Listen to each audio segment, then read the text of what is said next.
Bombay हायकोर्टच्या peon पदासाठी अर्ज करण्यासाठी तुम्हाला डिस्क्रिप्शनमध्ये दिलेल्या लिंकवर क्लिक करायचं आहे. लिंकवर क्लिक केल्याच्यानंतर तुम्ही या पेजवर येसाल. तिथून तुम्हाला रजिस्ट्रेशनवर क्लिक करायचं आहे. रजिस्ट्रेशनवर क्लिक केल्याच्यानंतर तुम्हाला असा फॉर्म दिसेल. त्यासाठी इथं पोस्ट ऑलरेडी सिलेक्टेड आहे, प्यून हमाल फराज.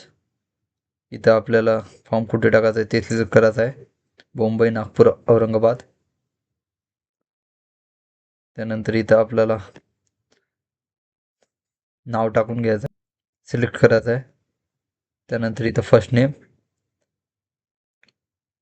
इथं मिडल नेम आणि इथं लास्ट नेम.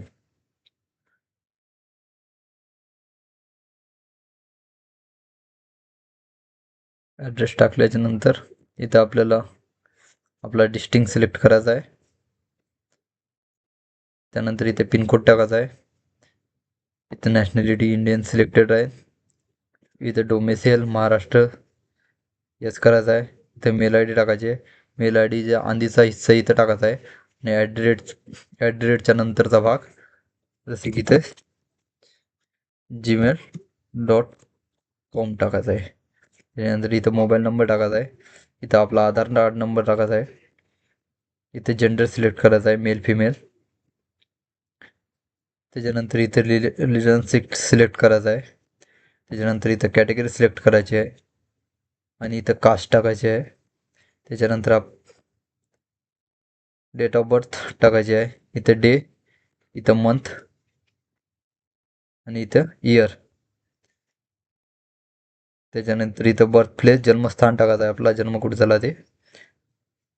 जन्मस्थान माहीत नसेल तर डोमेशियलवरील टाकू शकता. त्याच्यानंतर इथं मॅरेज स्टेटस टाकायचा आहे, मॅरिड अनमॅरिड. त्याच्यानंतर इथं PWD नो करायचं आहे, अपंगासाठी आहे. त्याच्यानंतर इथं जर 7वीची मार्कशीट अवेलेबल असेल तर यस करायचं आहे, अवेलेबल नसेल तर नो करायचं आहे. नो करतो. त्याच्यानंतर इथं 7वी स्टँडर्डची माहिती टाकायची आहे. इथं 7वी सिलेक्टेड ऑलरेडी आहे. इथं 7वीची स्ट्रीम ऑलरेडी 7th स्टँडर्ड आहे.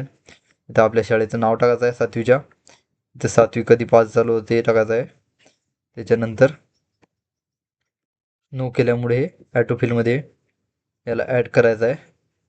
ॲड केल्याच्यानंतर इथं आपल्याला 10वीची डिटेल टाकायची आहे, SSC.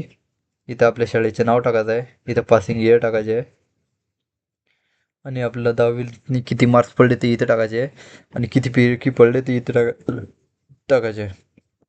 पर्सेंटेज इथं शो करेल. त्याच्यानंतर स्पेशल मध्ये आपल्यापाशी एखादी स्पेशल स्किल असेल तर यस करायचे आहे, नाहीतर नो करायचं आहे.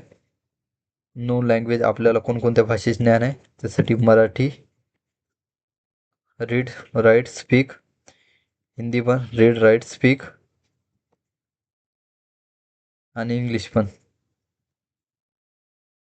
त्यानंतर इथं no no no no no no करायचं आहे. त्याच्यानंतर कॅरेक्टर सर्टिफिकेटसाठी आपल्याला 2 व्यक्तीचे नाव टाकायचे आहे.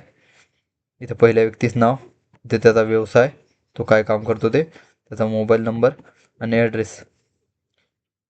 PDF मध्ये फॉर्मॅट दिलेला आहे आणि तो फॉर्मॅट त्याच्याकडून भरून घ्यायचा आहे. त्याच्यानंतर चलांसाठी आपल्याला इथे क्लिक करायचं आहे आणि इथं फोटो शेअर करू. फोटो 40 KB आतला असला पाहिजे आणि इथे सिग्नेचर अपलोड करायचे आहे. सिग्नेचर पण 40 KB आतली असली पाहिजे. त्याच्यानंतर हा security code as it is इथं टाकायचा आहे. त्यासाठी आपल्याला इथे क्लिक करायचं आहे. इथे क्लिक केल्याच्यानंतर असा इंटरफेस खुलेल. इथं आपल्याला आपली पोस्ट सिलेक्ट करायची आहे, प्यून. त्याच्यानंतर इथं आपली डिटेल टाकायची आहे. इथं पहिलं नाव, इथं मिडल नेम, इथं लास्ट नेम, इथं मोबाईल नंबर, इथं मेल ID, इथं डेट ऑफ बर्थ, इथं आपला ॲड्रेस टाकायचा आहे.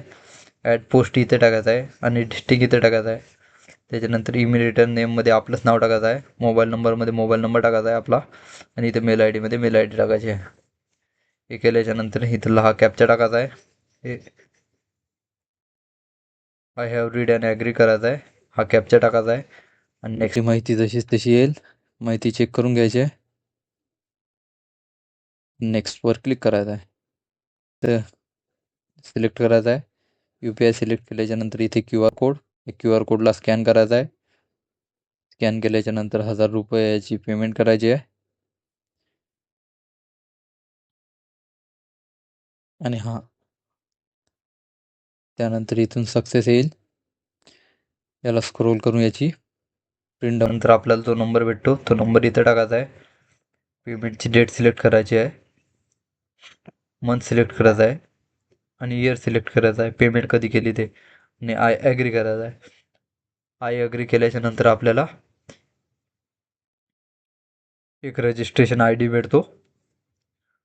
तो ID इथे प्रिंट ॲप्लिकेशन करायचा आहे.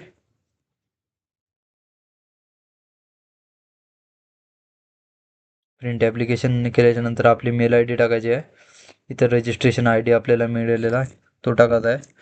PN करून तो आपली डेट ऑफ बर्थ टाकायची आहे आणि इथं हा सिक्युरिटी कोड खाली टाकायचा आहे आणि जनरेट करायचा आहे. जनरेट क्लिक केल्याच्यानंतर आपला फॉर्म डाउनलोड होऊन जाईल. आपला फॉर्म